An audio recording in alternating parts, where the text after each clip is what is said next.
ابيض بالصلاه على النبي عليك يا سيدي المعلمين. اللهم صل على النبي. لحم دي ولا ايه وجهه البلد؟ ايوه وجه لحم. بالصلاه على النبي وريني كده يا ابني. اللهم صل على النبي عليه. شارع على كام يا وجهه البلد؟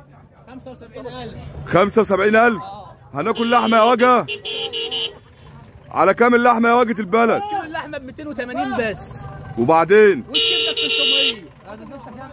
الكرشه ب 80 جنيه. اللهم صل على النبي. والسجق ب 100. اللهم صل على النبي. والرجل ب 225. رقم تليفونك يا وجهه البلد؟ قول له رقم التليفون. رقم تليفونك. اقول لك على الاسعار تاني برضه. قول رقم بس تليفونك. الكرشه ب 80. الكرشه ب 80. رقم التليفون 0100 78 52 11 3. كفر بهده. كفر بهده مركز متغمر. التاريخ النهارده ايه؟ 16/2. اسحب كده يا وجه. الصلاة على النبي يا وجهه. اسحب يا سيدي المعلمين. لحمه ب 280. اللهم صل على النبي. عليه افضل الصلاه والسلام.